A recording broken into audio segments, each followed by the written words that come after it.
dan hari ini? Seperti apa, Bang?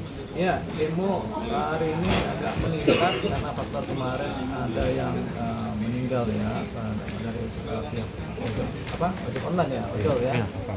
Namanya apa Kurniawan. Kita nggak tahu apakah ini ikutnya sengaja atau nggak sengaja, tapi yang jelas ini diduga pelakunya adalah Brimob ya.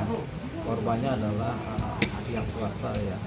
Nah, berkemungkinan ini adalah eksiden atau kecelakaan yang sengaja atau tidaknya kita belum tahu, tapi yang jelas pada dasarnya polisi itu menjalankan tugas negara. Banyak kemungkinan bisa jadi mereka bekerja melanggar protap, bisa jadi mereka bekerja kemudian mengalami kelelahan atau kepanikan sehingga mereka akhirnya melakukan tindakan yang kemudian melanggar hukum, diduga melanggar hukum. Jadi itu tadi, itu persoalannya. Jadi kalau kita lihat sih mungkin mereka panik ya, sehingga mereka membawakan atau sopirnya melanjutkan kendaraan karena terlalu banyak massa, atau ada perintah menghalau, kemudian mereka menghalau aja yang bertindakan tanpa melihat di depan ada manusia, ada orang yang berdiri atau yang jatuh gitu. Jadi banyak hal yang mungkin masih harus di-clearkan atau diverifikasi melalui saja mereka. Tapi kalau secara hukum sendiri gimana, itu hukumnya sama seperti masyarakat atau beda karena dia anggota gitu Bang? Tentunya karena kelalaiannya menyebabkan kematian orang lain. Kan itu tidak disebutkan entah anggota entah apa ya, karena kelalaiannya. Cuman kan kalau mereka sedang menjalankan perintah jabatan atau perintah tugas, tentu mereka akan diberikan hak, cuman jangan sampai mengakibatkan pelanggaran hak asasi manusia kan begitu. Nah, ini termasuk bagian dari pelanggaran. Apakah nanti tergantung nanti pihak antumnya kemudian melaporkan, atau ada masyarakat yang melaporkan karena kelalaiannya atau karena kesengajaan menyebabkan kematian orang lain, kan kita tunggu aja.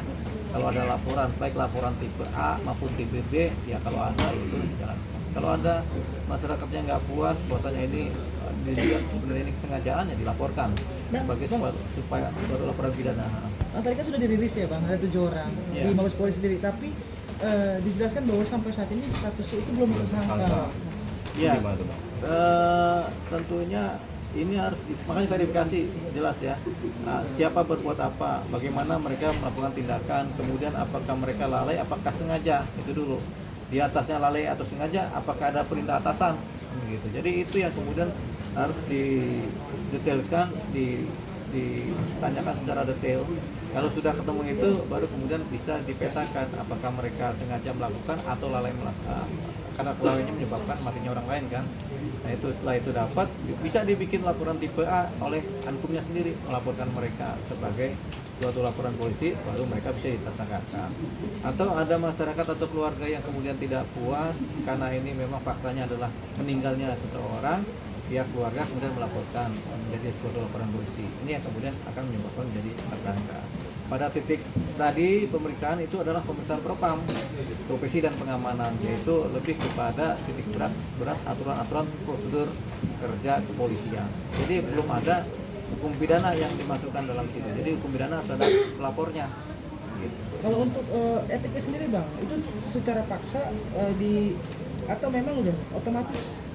Ya, secara etik mereka melanggar kode etik, melanggar prosedur kerja ya. Prosedur dan ketetapan, jadi mereka melanggar protap kerja sehingga mereka bisa dikenakan pelanggaran. Pada titik tertentu hukuman paling rendah adalah pelanggaran, tapi hukuman yang berikutnya adalah hukum pidana gitu. Kalau mereka terbukti memenuhi unsur hukum pidana, ya nanti KUHP yang bekerja. Kalau misalnya kelalaian sendiri kena pasal berapa? Kalau kesengajaan kena pasal berapa? Kalau barang siapa karena kelalaiannya itu ada pasalnya tuh 339 kalau nggak salah ya. Kemudian kalau mereka sengaja, ya tentunya pasal pembunuhan jadinya, atau penganiayaan berat yang menyebabkan kematian kan. Jadi mungkin mereka tidak maksud membunuh, tapi akhirnya karena mereka nabrak, dilindas, matilah orang kan begitu. Jadi itu tentu ada pasal, tergantung dari kategori fakta-fakta yang dilihat di lapangan ya. Paling rendah berapa, di 339 berapa, terus paling besar berapa? Tentu ada hukumannya, ada yang di atas 5 tahun, ada yang 15 tahun. Kalau sengaja tentunya bisa, tapi kalau nggak sengaja kan kayak kita nggak sengaja berkendaraan nabrak orang, orangnya meninggal kan karena kelalaian. Jadi itu dia. Ada yang 4 tahun, ada yang 5 tahun. Tapi ini bicara soal propam sendiri ya bang ya, mungkin ada perbedaan atau sama aja masyarakat hukumannya dipidana, atau mungkin dari propam sendiri memang ada khusus. Kalau propam mengatur tidak ini? persoalan pidana, dia lebih kepada profesi dan pengamanan. Jadi bagaimana mereka bekerja secara profesional sebagai anggota negara yang diperintahkan bekerja kan. Itu. Nah hukumannya juga sifatnya adalah sanksi kan. Tapi dan bisa masuk penjara juga. Tapi kemudian harus dikaitkan dengan KUHP gitu. Karena yang membuat seseorang di penjara itu adalah KUHP, hukuman pasti ya. Kalau propam itu masuk penjara juga, tapi sifatnya kurungan. Bang, tapi ini kan kalau dari biasanya kan ini kan mobil untuk Atlantis ya, untuk pengurai huru hara itu kan biasanya itu dapat perintah bang, dia tidak bisa sembarangan untuk bisa menjalankan untuk Iya, memang ini seperti itu bang. mobil pengurai ini kan hanya untuk menggertak yang membuka jalan kan. Tapi kemudian selalu ada potensi kemudian yang menyebabkan mencelakakan orang lain. Itu memang harus hati-hati. Jadi si pengendara ini harus benar-benar mengedepankan prosedur supaya jangan sampai ada orang lain celaka. Jadi kalau dia mengendarai ini dia harus tahu nih di depan ada siapa. Dia memang bisa jalan kencang tapi yang nggak boleh juga. Kemudian dia main tabrak-tabrakan. Jadi ini kayak mobil pemadam kebakaran yang ngebut tapi nggak boleh nabrak. Sama kayak mobil ambulans yang ngebut tapi nggak boleh nabrak.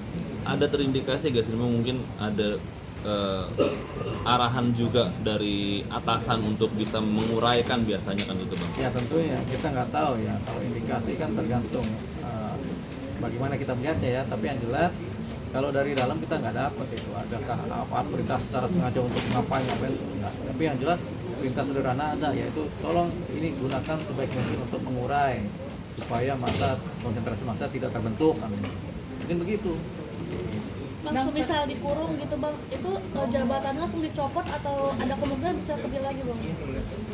Kasus Sambo itu orang dari copot juga bisa kerja lagi. Itu contohnya aja.